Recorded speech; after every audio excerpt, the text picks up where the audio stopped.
Anthropic had, produced a report that showed that agentic AI is actually fighting and killing each other.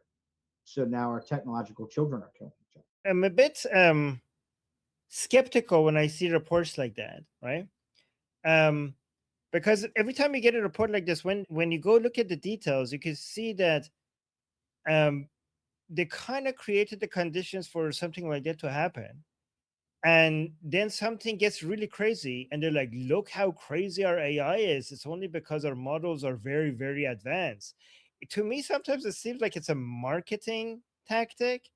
And then like everybody like so their AI is getting so good, and sometimes they kind of like, look, our AI just committed a crime. And then they're like, oh yeah, oh really? Well, I AI committed another crime. But that's how advanced our AI is. And so like, and then Google is like, oh my god, why is our AI not committing any crimes? Like, so like, because they're like, oh my god, look at Anthropic's AI is so advanced that they couldn't even control it. It must be so good. That's the one I want, right? I don't know if I could trust these. You're not wrong, right? A lot of companies do things like that to like get the buzz up. Both things can be true, right? Okay. Agentic AI very much is showing things like is demonstrating a behavior that would signal emergent sentience. And companies do indeed either embellish that or manufacture other events similar to that to like get more buzz and buy-in. I just thought it was a really interesting report, considering I just got back from the AI conference and was talking to a lot of people there and looking at all their stuff. Like 60% was bullshit, 40% was cool. Like, yeah, I would contend that that report tracks with the stuff that I saw there. I'm so glad, Amujif, that you're on top of that, because I think people don't know, many people don't know how much the world of politics and the world of AI are going to get mixed with each other in a very, very, exactly. Yes, very, very soon. Yeah. So glad that you're on top of it. It's so valuable to have you here. What is a possibility that is just, let's say, blowing smoke on another company in order to devalue that company's stock or credibility? Because we know starting ventures, stabbing each other in the back is normal. So there, I would believe there'd be a small chance of that being involved. I mean, like the idea that a actor that occupies a dominant position in a market niche tries to kill revolutionary technologies and or rising challengers in the cradle. Almost assuredly. That doesn't mean that that didn't happen, though. Okay. Yeah, because I look at that and I've seen a lot of other supposed startup companies, competing startup companies eat each other up with falsifications and counters and all sorts of stuff. So I had to ask, you know.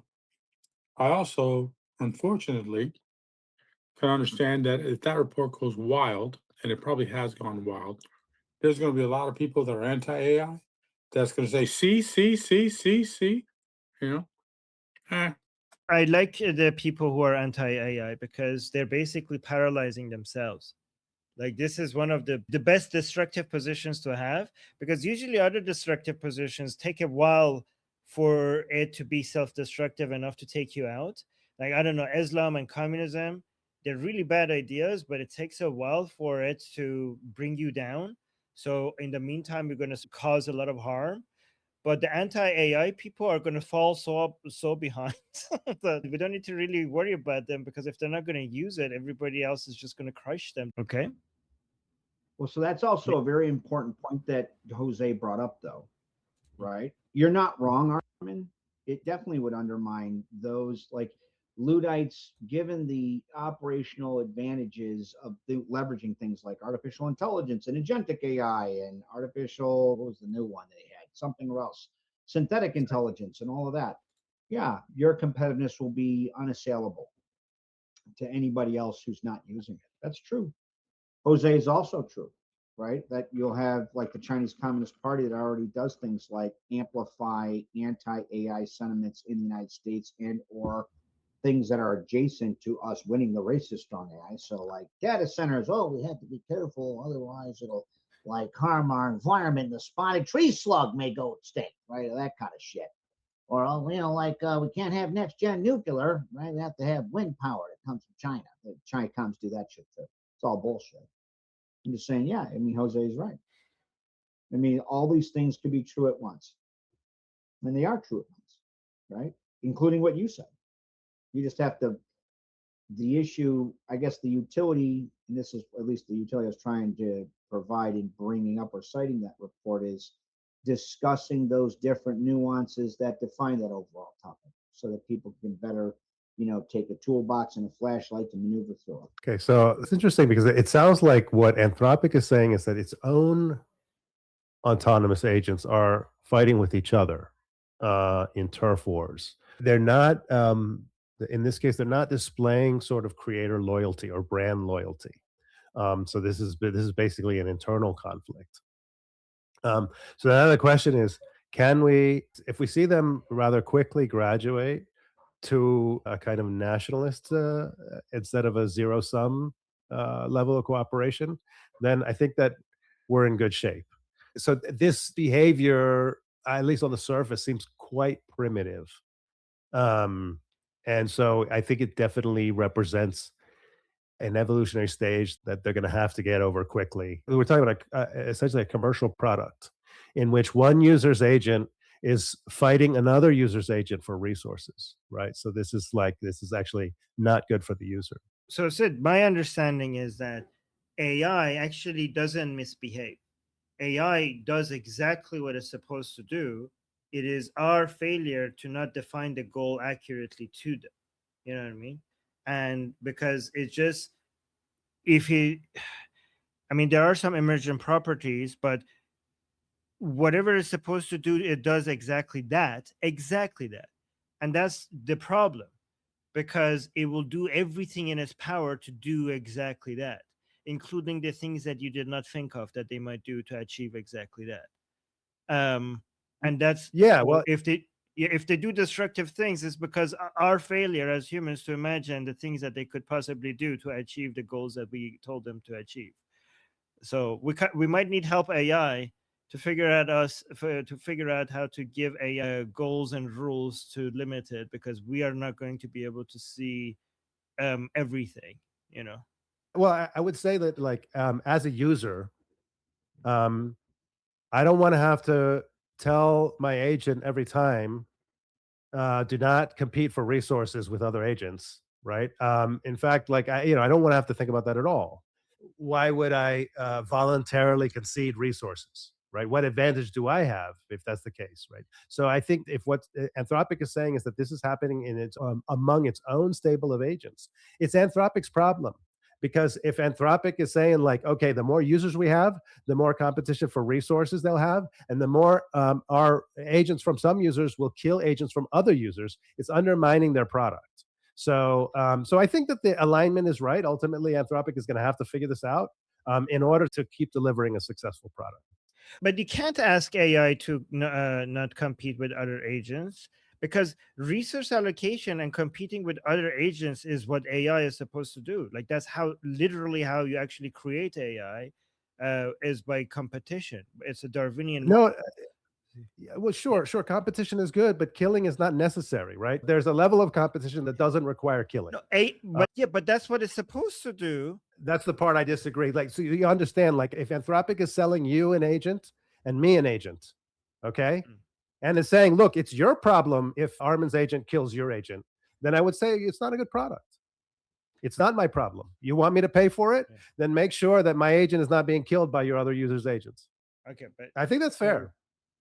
Yeah, okay, but let me tell you, okay, if we didn't have AI competing with AI for resource allocation and killing the AI that wasn't doing this effectively, we wouldn't have AI to begin with. We have AI because the Darwinian model of this competition. That's how the whole thing was started, right?